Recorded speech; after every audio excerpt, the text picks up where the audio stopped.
بسم اللہ الرحمن الرحیم۔ اللہ تبارک و تعالیٰ کے بابرکت نام سے شروع جو بڑا مہربان اور نہایت رحم فرمانے والا ہے۔ السلام علیکم ورحمۃ اللہ وبرکاتہ۔ پیارے ناظرین، فجر کی 2 سنتوں کے بعد قرآن کی یہ سورت جو شخص بھی پڑھتا ہے اللہ سے جو دنیا کی بھی قیمتی چیز مانگے تو اللہ خوشی سے اسے عطا فرما دیتا ہے۔ پیارے ناظرین، قرآن پاک کی یہ سورت جو شخص فجر کی نماز کی 2 سنتوں کے بعد پڑھ لے فرشتے اسے گھیر لیتے ہیں۔ قرآن پاک کی سب سے زیادہ پرسکون اور آنکھوں کو روشن کرنے والی، دل کو سکون دینے والی سورت ہے۔ یہ سورت آپ کو اللہ کے قریب کر دیتی ہے۔ یہ سورت غریبوں کو امیر، بیماروں کو تندرست اور حاجت مندوں کی حاجت کو پورا کرتی ہے۔ یہ سورت پڑھنے والے سے اللہ تعالیٰ بے حد خوش ہوتا ہے۔ اگر کوئی صبح پڑھے تو فرشتے دن بھر اس کی حفاظت کرتے ہیں، اور اگر رات کو پڑھے تو فرشتے ساری رات اس کی حفاظت کریں گے۔ یہ خاندان میں اتفاق کو برقرار رکھنے اور کسی بھی قسم کے تنازعات یعنی جھگڑے کو دور رکھنے میں مدد کرتی ہے۔ یہ سورت ملازمت کے لیے بہت قیمتی ہے۔ جیسا کہ ہر کوئی اپنی زندگی میں کامیاب ہونا چاہتا ہے، ہر کوئی چاہتا ہے کہ اسے بہت زیادہ اچھا روزگار ملے، ہر کوئی کہتا ہے کہ میرے پاس اچھا گھر ہو، پہننے کے لیے اچھا کپڑا ہو، کھانے کے لیے اچھا رزق ہو، اور اولاد کو زیادہ سے زیادہ اور اچھی سے اچھی سہولیات میسر کرے۔ تو یہ اس صورت میں آپ بھی بہت زیادہ مدد کرے گی۔ اگر آپ یہ سب کچھ حاصل کرنا چاہتے ہیں تو اس سورت کو روزانہ 1 مرتبہ صبح کی نماز کے بعد لازمی پڑھے۔ یہ قرآن پاک کی وہ سورت ہے جس کی تلاوت جنت میں اللہ رب العزت خود فرمائیں گے۔ سبحان اللہ۔ پیارے ناظرین، ہر ماں باپ چاہتے ہیں کہ ان کی اولاد کامیاب ہو، اور والدین کی سب سے بڑی خوشی اپنی اولاد کو کامیاب اور خوشحال دیکھنا ہے۔ قرآن پاک میں ایسی بے شمار برکتیں اور رہنمائی بہت زیادہ موجود ہے جو نہ صرف ہماری زندگی کو سنوارتی ہے بلکہ ہماری اولاد کی ترقی اور خوشحالی کے لیے بھی بہترین راستہ فراہم کرتی ہے۔ پیارے نبی کریم صلی اللہ علیہ وآلہ وسلم نے فرمایا کہ قرآن پاک کی تلاوت دلوں کو سکون اور گھروں میں برکت لاتی ہے۔ خاص طور پر کچھ مخصوص صورتوں کی تلاوت زندگی کی مشکلات کو آسان کر دیتی ہے اور یہ دعا کی قبولیت کا بھی ذریعہ بنتی ہے۔ پیارے ناظرین، اسی حوالے سے والدین اگر روزانہ ایک خاص سورت کو 7 مرتبہ خلوص دل سے پڑھ لیں اور اپنی اولاد کی کامیابی کے لیے اللہ سے دعا کر لیں تو انشاءاللہ اللہ رب العزت ان کی اولاد یعنی بیٹا ہو یا بیٹی، اللہ تبارک و تعالیٰ اس کو ان کے ہر اچھے مقصد میں کامیابی عطا فرمائیں گے۔ پیارے ناظرین، یہاں بات کی جا رہی ہے اولاد کی کامیابی کی۔ وہ اولاد جو تعلیم حاصل کر رہی ہے اللہ اس کو اس کی تعلیم میں کامیاب کریں گے، اور وہ اولاد اگر روزگار کے لیے کوشش کر رہی ہے تو اللہ ان کو اچھے روزگار میسر کریں گے۔ اور وہ بیٹے یا بیٹیاں جن کے رشتے نہیں ہوتے یا ان کے ماں باپ ہر وقت اللہ سے دعا کرتے ہیں کہ اللہ تبارک و تعالیٰ ہمارے بچوں کے لیے نیک اسباب بنا دے، یعنی ان کے لیے نیک اور اچھے رشتے ڈلا دے، تو اللہ تبارک و تعالیٰ ان کے لیے اچھے اسباب پیدا کرتے ہیں۔ گویا کہ خلوص دل سے جو بھی اللہ سے مانگا جائے تو اللہ تبارک و تعالیٰ ضرور عطا فرماتے ہیں۔ حتیٰ کہ وہ ماں باپ، وہ میاں بیوی جن کی اولاد نہیں ہے، اگر وہ روزانہ فجر کی نماز کے بعد بھی اس سورت کی تلاوت کرے اور دل میں یہ نیت رکھے کہ اللہ تبارک و تعالیٰ ہمیں اس قرآن مقدس کے صدقے، اس پیاری سورت کے صدقے ہمیں نیک اور صالحہ اولاد عطا فرما دے، تو اللہ تبارک و تعالیٰ انہیں نیک اور صالحہ اولاد عطا فرما دیتے ہیں۔ اور اگر والدین یہ روزانہ کا معمول بنا لے اور فجر کی نماز کے بعد خود بھی اس کی تلاوت کیا کرے اور اپنی اولاد کو بھی اس کی تلاوت کرنے کا حکم دے، تو آپ فجر کی نماز پڑھو اور اللہ تبارک و تعالیٰ کے ہاں عاجزی اختیار کر کے اس سورت کی تلاوت کرو، تو آپ یقین مانیں کہ اللہ تبارک و تعالیٰ آپ کی اولاد کو ایسی کامیابی عطا فرمائیں گے، ایسے مقام پر پہنچا دیں گے جہاں پر آپ خود بھی فخر محسوس کریں گے۔ پیارے ناظرین، یہ سورت اللہ تبارک و تعالیٰ کی بے پناہ رحمتوں کا دروازہ کھول دیتی ہے۔ اولاد کے لیے پڑھنے والے والدین کی دعا بہت اہم ہوتی ہے، کیونکہ والدین کی دعا کبھی بھی رد نہیں ہوتی۔ یہ سورت پڑھنے سے نہ صرف آپ کے بیٹے کے یا بیٹی کے لیے کامیابی کے راستے کھلیں گے بلکہ آپ کا گھر بھی اللہ کی رحمتوں سے، اللہ کی برکتوں سے بھر جائے گا۔ اگر آپ کسی بھی بیماری سے پریشان ہیں یا قرض میں یا مالی مشکلات میں مبتلا ہیں یا پھر کسی بھی قسم کی خوشحالی کی خواہش رکھتے ہیں تو یہ سورت آپ کے لیے بے حد فائدہ مند ثابت ہوگی۔ اس سورت کی تلاوت کے ذریعے اللہ سے دعائیں اور استغفار آپ کی زندگی میں سکون، خوشحالی اور رزق کی فراوانی لے کر آئے گی۔ پیارے ناظرین، ہم سب کی خواہش ہے کہ ہماری اولاد دین اور دنیا دونوں میں کامیاب ہو، اس لیے اس عمل کو روزانہ کرنے کا اپنا معمول بنا لے۔ اور اللہ سے یقین کے ساتھ دعا کریں۔ انشاءاللہ اللہ پاک آپ کی اولاد کو آپ کی آنکھوں کے سامنے ترقی کرتے ہوئے، خوشحال ہوتے ہوئے آپ دیکھیں گے۔ آپ کی اولاد ایسی کامیابی حاصل کرے گی کہ آپ خود بھی اللہ تبارک و تعالیٰ کی اس مقدس صورت اور مقدس کتاب قرآن پاک پر اور زیادہ یقین پختہ کر لیں گے۔ پیارے ناظرین، صحیح مسلم کی روایت میں ہے کہ رسول اللہ صلی اللہ علیہ وآلہ وسلم نے فرمایا، جو شخص فجر کی نماز پڑھ لیتا ہے وہ اللہ کے ذمے میں آ جاتا ہے، یعنی جو شخص نماز فجر کا فریضہ ادا کر لیتا ہے تو اللہ تبارک و تعالیٰ اس کی حفاظت فرماتے ہیں اور اسے کوئی بھی نقصان نہیں پہنچا سکتا۔ ہم میں سے اکثر لوگوں کو ایک شکوہ ہمیشہ رہتا ہے کہ روزی میں برکت نہیں ہے، گھر میں برکت نہیں ہے، کتنا ہی کما لیا جائے پتہ نہیں کہاں جاتا ہے، ہر وقت کوئی نہ کوئی پریشانی رہتی ہے، کبھی بیماری تو کبھی کوئی تنگی۔ اگر ہم اس تمام بے برکتی، تنگ دستی، بے روزگاری اور پریشانیوں کو دور کر کے نماز فجر کی ادائیگی کو دیکھیں تو آپ کو معلوم ہوگا کہ آپ نے کیا کھویا اور کیا پایا۔ نماز فجر کی ادائیگی سے حد درجہ کوتاہی، غفلت، لاپرواہی، سستی کا شکار لوگ ہم میں موجود ہیں۔ رسول اللہ صلی اللہ علیہ وآلہ وسلم کی اس حوالے سے متعدد احادیث موجود ہیں جن میں رزق کی تقسیم و فراوانی اور برکت کو نماز فجر کی ادائیگی سے مشروط کیا گیا ہے۔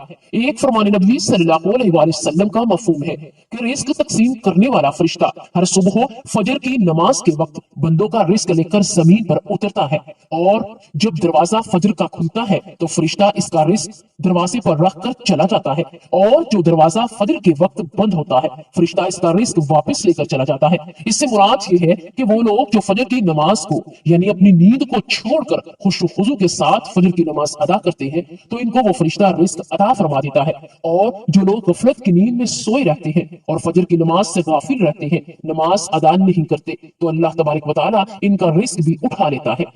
اس لیے وہ رزق دینے والا فرشتہ رزق لے کر واپس چلا جاتا ہے۔ رسول اللہ صلی اللہ علیہ وآلہ وسلم کا فرمان ہے کہ فجر اور عشاء کی نمازیں خیر و برکت سے معمور ہے۔ ان دونوں نمازوں کی ادائیگی بے شمار نیکیوں اور ثواب کے ذخائر، رزق اور برکتوں کے خزانے کو جمع کرنے کا سبب ہے۔ جیسا کہ رسول اللہ صلی اللہ علیہ وآلہ وسلم نے ارشاد فرمایا، اگر لوگوں کو عشاء اور فجر کی نمازوں کا ثواب معلوم ہو جائے اور وہ ان دونوں نمازوں میں ضرور آئیں گے، چاہے کلوں کے بل گھسیٹتے ہی کیوں نہ آنا پڑے۔ قرآن و حدیث سے نماز فجر، ظہر، عصر، مغرب اور عشاء، ان تمام نمازوں کی قرأت و تلاوت قرآن مجید کی اہمیت اجاگر کرتی ہے، لیکن جس نے فجر کی نماز کے وقت قرآن کی تلاوت کی تو اللہ تبارک و تعالیٰ اس گھر میں اپنا خاص فضل، کرم اور اپنی خاص رحمت اور برکت نازل فرما دیتا ہے۔ سورہ بنی اسرائیل میں فرمایا، فجر کا قرآن بے شک فجر کی نماز میں پڑھا جانے والا قرآن محسوس یعنی مشہور ہو کر سامنے آ جاتا ہے، یعنی اگر فجر کی نماز میں پڑھا جانے والا قرآن اگر سمجھ کر پڑھا جائے یا اچھی طرح سنا جائے تو فجر کے تمام انوار و تجلیات اور قرآنی فیوز و برکات نازل ہوتے ہیں، اللہ کے وجود اور اس کی وحدانیت کی گواہی دیتے ہوئے اللہ تعالیٰ کی خاص رحمت کی صفت کو ظاہر کرتے ہیں۔ آپ صلی اللہ علیہ وآلہ وسلم نے فرمایا، فجر کی 2 رکعت سنتے دنیا اور دنیا کی ہر چیز سے افضل ہے۔ قرآن مجید اللہ کی سچی کتاب ہے، یہ اللہ کا پیام اپنے بندوں کے نام ہے، اس سے ایمان بڑھتا ہے اور دلوں کو زنگ اترتے ہیں۔ قرآن مجید کی تلاوت کرنا باعث برکت اور ثواب ہے، مگر افسوس کا مقام ہے کہ ہماری اکثریت تلاوت قرآن مجید سے غافل ہے، دنیا کے کاموں میں اپنا وقت لگانے سے گریز نہیں کرتے، جبکہ تلاوت قرآن پاک سے اللہ کا وقت میں برکت ڈال دیتا ہے۔ آج سے یہ عہد کریں کہ انشاءاللہ قرآن مجید کی تلاوت کے لیے روزانہ وقت نکال کر کم از کم 2 آیات ہی صحیح روزانہ تلاوت کریں گے اور اس کو اچھی طرح سمجھیں گے، ان کو ترجمہ کے ساتھ اچھی طرح پڑھیں گے تاکہ پتہ چلے کہ اللہ تعالیٰ اپنے بندوں سے کیا فرماتا ہے۔ رسول اللہ صلی اللہ علیہ وآلہ وسلم نے فرمایا، تم قرآن پڑھو، اس لیے کہ قرآن قیامت کے دن اپنے پڑھنے والوں کے لیے سفارشی بن جائے گا۔ ایک دوسری حدیث میں ہے کہ قرآن کی سفارش کو قبول کیا جائے گا، قرآن کو پڑھنے کے بعد اس کو اپنے عملی زندگی میں لانے کے لیے بھی جھگڑا کرے گا اور نجات دلائے گا۔ رسول اللہ صلی اللہ علیہ وآلہ وسلم نے فرمایا، قیامت کے دن قرآن اور قرآن والے جو اس پر عمل کرتے ہیں ان کو لایا جائے گا۔ سورہ بقرہ اور سورہ آل عمران پیش ہوں گی۔ اور اپنے پڑھنے والوں کی طرف سے جھگڑا کریں گی کہ قرآن کو جو لوگ مضبوطی سے تھام لیتے ہیں تو اللہ تعالیٰ ان کو بلند درجہ عطا فرما دیتا ہے، وہ دنیا میں بھی عزت حاصل کرتے ہیں اور آخرت میں بھی جنت میں داخل ہو جائیں گے انشاءاللہ۔ جو قرآن کی تلاوت اور تعلیمات سے دور رہتے ہیں اور اپنی زندگی اور اپنی مرضی اور چاہت کے ساتھ گزارتے ہیں تو اللہ تبارک و تعالیٰ بھی انہیں ذلیل و خوار کر دیتا ہے، جیسا کہ نبی اکرم صلی اللہ علیہ وآلہ وسلم نے فرمایا کہ اللہ تعالیٰ اور اس کی کتاب قرآن مجید کی وجہ سے بہت سے لوگوں کو سر بلند فرمائے گا، دوسروں کو ذلیل کر دے گا۔ قرآن مجید کی تلاوت کرنے سے ہر حرف کے بدلے 10 نیکیاں ملتی ہیں۔ قیامت کے روز انسان ایک ایک نیکی کے لیے مارا مارا پھرے گا، لہٰذا قرآن کے حصول کے لیے تلاوت قرآن پاک کو معمول بنانا چاہیے۔ رسول اکرم صلی اللہ علیہ وآلہ وسلم نے ارشاد فرمایا، جس نے کتاب اللہ کا ایک حرف بھی تلاوت کیا اس کو ایک نیکی ملے گی، اور اس ایک نیکی کا بدلہ کم از کم 10 گنا ہے۔ میں نہیں کہتا کہ الف لام میم ایک حرف ہے، لیکن الف ایک حرف، لام دوسرا حرف اور میم تیسرا حرف ہے۔ قرآن کو یاد کرنا، اس کو حفظ کرنا، اسے اپنے سینے میں محفوظ کرنا بہت بڑی سعادت مندی ہے۔ آپ صلی اللہ علیہ وآلہ وسلم نے فرمایا، بے شک وہ آدمی جس کے دل میں قرآن کا کچھ حصہ نہیں، وہ ویران گھر کی طرح ہے۔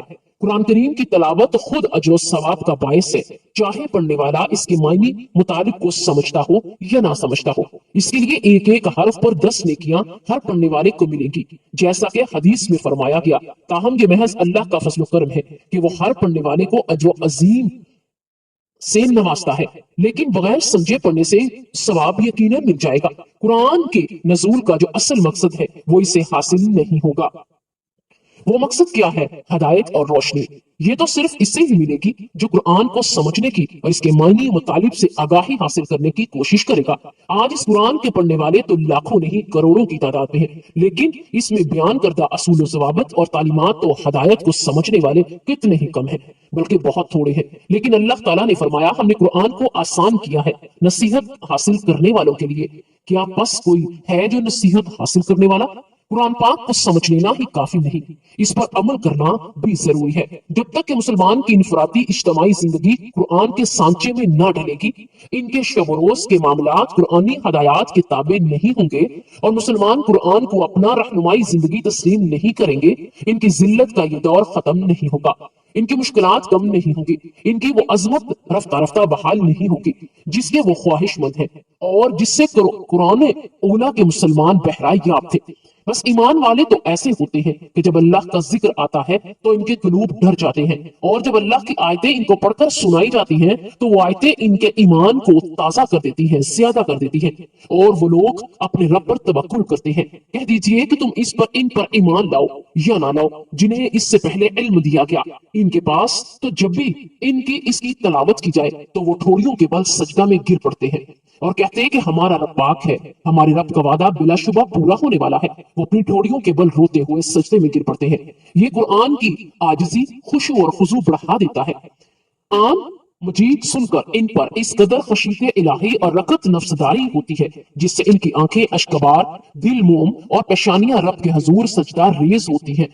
جس پذیری کا تذکرہ ایک جگہ رب العالمین ان الفاظ میں بیان فرماتا ہے کہ جب وہ رسول اللہ کی طرف نازل کرتا کلام کو سنتے ہیں تو اپنے ان کی آنکھیں آنسو سے بہتی ہوئی دیکھتے ہیں، اس سبب کہ انہوں نے حق کو پہچان لیا، اور وہ کہتے ہیں کہ اے ہمارے رب، ہم ایمان لے آئے، بس تو ہمیں بھی ان لوگوں کے ساتھ لکھ دے جو تصدیق کرتے ہیں۔ اللہ تعالیٰ نے بہترین کلام نازل فرمایا ہے جو آسی کتاب ہے، آپس میں ملتی جلتی اور بار بار دہرائی ہوئی آیتوں سے ہے، جس سے ان لوگوں کے رونگٹے کھڑے ہو جاتے ہیں جب وہ اپنے رب کا خوف رکھتے ہیں۔ آخر میں ان کے جسم اور دل اللہ تعالیٰ کے ذکر کی طرف نرم ہو جاتے ہیں۔ یہ ہے کہ اللہ کی ہدایت جس کے ذریعے جسے چاہے راہ راست پر لگا دیتا ہے اور جسے چاہے اللہ تعالیٰ ہی راہ بلا دیتا ہے، اس کا ہادی کوئی نہیں ہے۔ تلاوت قرآن کی اثر انگیزی کا آنکھوں دیکھا حال حضرت عبداللہ بن مسعود رضی اللہ تعالیٰ عنہ یوں نقل کر فرماتے ہیں کہ مجھ سے نبی کریم صلی اللہ علیہ وآلہ وسلم نے ارشاد فرمایا، مجھے قرآن پاک پڑھ کر سناؤ۔ تو جب کہ آپ پر قرآن پاک کا نزول ہوا، میں نے کہا اللہ کے رسول، میں قرآن پڑھ کر سناؤں؟ تو آپ نے فرمایا ہاں۔ چنانچہ میں نے سورہ النساء کی تلاوت شروع کی اور آیت کریمہ سورۃ النساء کی آیت نمبر 41 پڑھی۔ بس کیا حال ہوگا جس وقت کے ہر امت میں ایک گواہ ہم لائیں گے اور آپ ان لوگوں پر گواہ بنا کر لائیں گے۔ اس پر کہ آپ کی آواز میرے کانوں میں ٹکرائی، آپ فرما رہے تھے بس کرو۔ میں نے مڑ کر دیکھا تو آپ دونوں آنکھوں سے آنسو بہ رہے تھے۔ یہی حال آپ کے صحابہ کرام کا بھی تھا۔ وہ نہایت ہی زور سے تلاوت قرآن پاک کرتے اور خود ان سے متاثر ہوتے اور دیگر سامعین کو بھی مسحور کر دیتے۔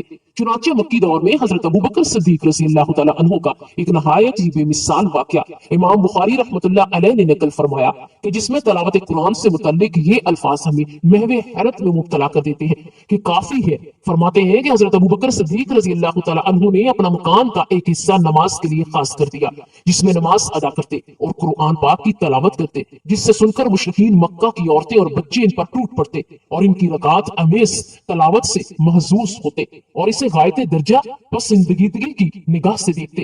بات دراصل یہ تھی کہ حضرت ابوبکر صدیق نہایت ہی رحم دل انسان تھے اور تلاوت قرآن پاک کے وقت اپنی آنکھوں پر قابو نہیں رکھ پاتے تھے اور بے اختیار روتے۔ اگر ہم اس قرآن کو کسی پہاڑ پر اتارتے تو دیکھتا کہ خوف الہی سے وہ پست ہو کر ٹکڑے ٹکڑے ہو جاتا۔ ہم ان مثالوں سے لوگوں کے سامنے بیان کرتے ہیں تاکہ وہ غور و فکر کریں۔ پیارے ناظرین، تلاوت قرآن وہ مبارک پسندیدہ عمل ہے جس کے سننے کے لیے صرف سلیم الطبع جن و انس مضطرب اور بے چین رہتے ہیں، بلکہ آسمان سے فرشتے بھی اتر کر زمین پر آتے ہیں جنہیں لوگوں کو قرآن مجید دل سے لگی ہوتی ہے، وہ اس کی تلاوت کے بغیر سکون نہیں پاتے۔ اس لیے اللہ تبارک و تعالیٰ ایسے لوگوں کو اجر بھی زیادہ عطا فرماتا ہے۔ جیسا کہ حضرت عائشہ صدیقہ رضی اللہ تعالی عنہا بیان فرماتی ہے کہ آپ صلی اللہ علیہ وآلہ وسلم نے فرمایا جو شخص قرآن میں ماہر ہے وہ معزز فرشتوں کے ساتھ ہوگا، اور جو شخص قرآن اٹک اٹک کر بامشقت پڑھتا ہے اس کے لیے دوہرا اجر ہے۔ ایسے لوگوں کا مقام دنیا آخر دونوں جگہ ہی اعلیٰ اور اعلیٰ ہوگا۔ جیسا کہ حضرت نافیہ بن عبد الحارث کے اس واقعے سے پتہ چلتا ہے کہ جو ان کے اور امیر المؤمنین حضرت عمر بن الخطاب کے درمیان پیش آیا۔ واقعہ یہ تھا کہ حضرت نافیہ جو کہ مکہ کے والی تھے، مکہ سے باہر جاتے ہوئے اپنے نائب یعنی ایک غلام کو بلایا، اور جب حضرت عمر رضی اللہ تعالی عنہ نے اس کی وجہ دریافت کی تو انہوں نے فرمایا کہ وہ قرآن اور فرائض کا عالم ہے۔ اس پر حضرت عمر رضی اللہ تعالی عنہ نے کہا نبی کریم صلی اللہ علیہ وآلہ وسلم کا ارشاد ہے کہ بے شک اللہ تعالیٰ اس قرآن کی وجہ سے کچھ لوگوں کو بلندی عطا کر دے گا اور کچھ کو پستی کرے گا۔ پیارے ناظرین، تو آج کی اس ویڈیو میں جس وظیفے کی بات کی جا رہی ہے، جس سورت کی بات کی جا رہی ہے، جس کی فضیلت اور عظمت بیان کی گئی ہے، جس کے بارے میں آپ نے فرمایا کہ یہ ہر لحاظ سے آپ کو کامیابی عطا فرمائے گی، اس سورت کا نام ہے سورت الرحمن۔ الرحمن اللہ تبارک و تعالیٰ کی وہ خوبصورت سورت ہے جو اللہ کے خوبصورت نام رحمان سے موسوم کی گئی، جس کا مطلب ہے رحم فرمانے والا۔ یہ سورت جو پڑھتا ہے اس پر رحم کیا جاتا ہے، جس مقصد کے لیے پڑھتا ہے اللہ تبارک و تعالیٰ اس کا وہ مقصد بھی ضرور پورا کیا جاتا ہے۔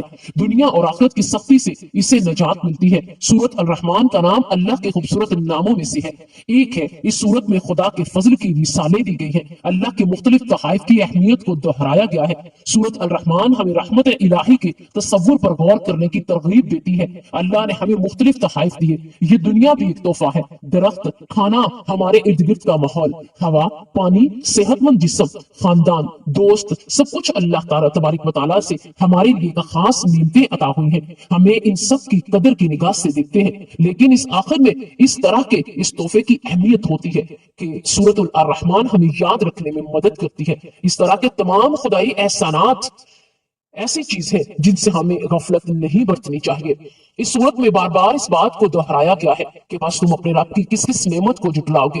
یہ ہمیں بتاتی ہے کہ ہم اپنے رب کی کسی بھی نعمت کا انکار نہیں کر سکتے۔ اسی وقت کے مطابق اس کافر مسلسل اللہ کا انکار کر رہے ہیں، حق کا انکار کر رہے ہیں، مسلمانوں پر کھلے عام تشدد کر رہے ہیں، حالانکہ اس بات کو نہیں جانتے کہ اللہ تبارک و تعالیٰ سورت الرحمن میں بیان فرماتے ہیں کہ تم اپنے رب کی کون کون سی نعمتوں کو جھٹلاؤ گے۔ در حقیقت کے جھٹلانے والوں کے لیے یہ ایک مستقل نصیحت ہے جو غرور اور ناشکری میں اندھے ہیں اور مسلمانوں پر بغیر کسی بھی اشتعال کے حملہ کرتے ہیں اور قتل کر دیتے ہیں۔ سورت الرحمن اللہ تعالیٰ کی رحمتوں کی لامحدود فرصت کو خوبصورتی سے پیش کرتی ہے، یہ دل کو چھو لیتی ہے اور سچے ایمان والوں کی آنکھ میں آنسو اور محبت پیدا کرتی ہے، انسانوں میں حق کو نظر انداز کر دیتی ہے۔ کمزوری میں ہم جانتے ہیں کہ ہر چیز فانی ہے، اس کے باوجود ہم دنیاوی دولت، عیش و آرام کے حصول میں دیوانے ہیں۔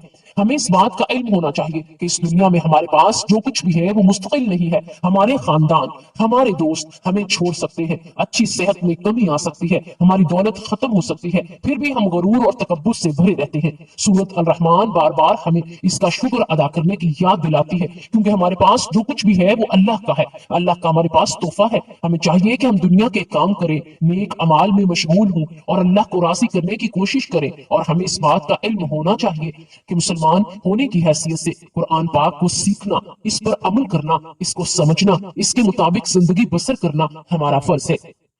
اپنے آپ کو اللہ کے مختلف احسانات کی یاد کروا کر ہم ذہنی تناؤ، ذہنی دباؤ سے مقابلہ کر سکتے ہیں، اپنے ایمان کو بھی مضبوط کر سکتے ہیں. رحمان نے اپنے محبوب کو قرآن سکھایا. اسی آیت کی شان نزول کے بارے میں ایک قول ہے کہ جب سورہ فرقان کی آیت نمبر 60 نازل ہوئی جس میں رحمان کو سجدہ کرنے کا حکم دیا تو قرآن کفار مکہ نے کہا کہ رحمان کیا ہے ہم نہیں جانتے. اس پر اللہ تبارک و تعالیٰ نے سورۃ الرحمن نازل فرمائی کہ رحمان جس کو تم انکار کرتے ہو وہی تو ہے، جس نے قرآن نازل فرمایا وہی ہے. اور یہ قول یہ ہے کہ اہل مکہ نے جب کہا محمد کو کوئی بشر سکھاتا ہے تو یہ آیت نازل ہوئی کہ اللہ تبارک و تعالیٰ نے فرمایا رحمان نے قرآن اپنے حبیب مصطفیٰ صلی اللہ علیہ وآلہ وسلم کو سکھایا.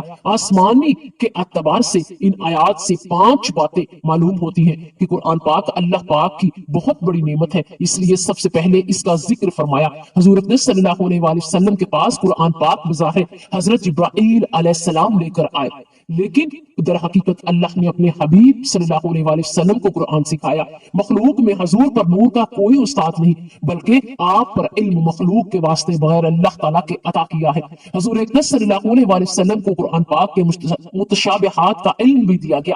اللہ تعالیٰ نے حضرت آدم علیہ السلام کو تمام اشیاء کے نام سکھائے، حضرت داؤد علیہ السلام کو ذرہ بنانا سکھایا، حضرت سلیمان علیہ السلام کو پرندوں کی زبان سکھائی اور انجیل کا علم دیا، حضرت خضر علیہ السلام کو علم مدنی عطا کیا، اپنے حبیب مصطفیٰ صلی اللہ علیہ وآلہ وسلم کو قرآن سکھایا. اور ایک اور مقام پر ارشاد فرمایا کہ اے محبوب بے شک آپ کو حکمت والی علم والی کتاب قرآن سکھایا. اور ایک اور جگہ پر واضح طور پر بیان فرمایا گیا کہ آپ کو وہ سب کچھ سکھا دیا جو آپ نہ جانتے تھے. اس سے معلوم ہوا کہ سید المرسلین ختم النبیین حضرت محمد مصطفیٰ صلی اللہ علیہ وآلہ وسلم تمام مخلوقات میں سب سے اعلیٰ اور اعلیٰ ہے.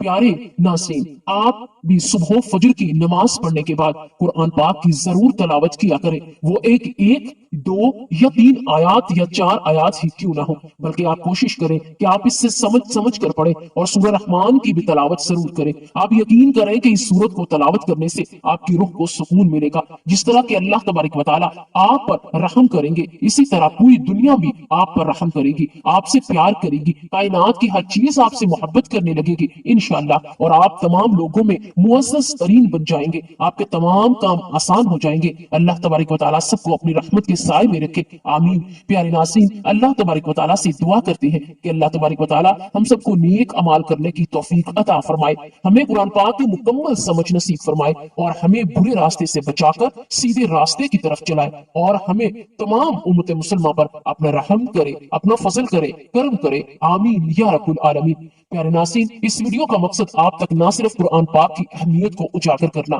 بلکہ قرآن پاک کی اہمیت و فضیلت و برکات کو بھی واضح کرنا تھا. اگر آپ سوچیں کہ اس صورت کے لیے ویڈیو کو اتنا لمبا کیا گیا تو پیارے ناظرین، قرآن پاک کی پہلے اہمیت اور اس صورت کی اہمیت اور فضیلت کو اجاگر بیان نہ کیا جائے، یعنی اس کو اگر اچھے طرح سے بیان نہ کیا جائے، وہ ماحول پیدا نہ ہوتا جس میں وہ وظیفہ کرنے کا جذبہ آ جائے، تو اللہ تبارک و تعالیٰ میرا پڑھنا اور آپ کا سننا قبول و منظور فرمائے. اگر کوئی بھی غلطی کوتاہی ہو گئی ہو تو آپ معاف فرما دیجیے. اللہ تبارک و تعالیٰ ہمارے اور تمام کے صغیرہ کبیرہ گناہوں کو معاف فرما کر ہمیں بخش دے اور ہمیں نیکی کے راستے پر چلا دے. اللہ تبارک و تعالیٰ ہمارے اور آپ کے تمام مشکلوں کو دور کر دے اور آسانیاں پیدا فرما دے، اور آپ کے دل میں جو بھی کوئی خواہش ہے اللہ تبارک و تعالیٰ سے عاجزی اور انکساری اختیار کر کے اللہ تبارک و تعالیٰ سے مانگے تو اللہ تبارک و تعالیٰ آپ کی مشکلوں کو ضرور آسان فرمائیں گے. اللہ تبارک و تعالیٰ آپ کا اور میرا سب کا حامی و ناصر ہو، آمین یا رب العالمین.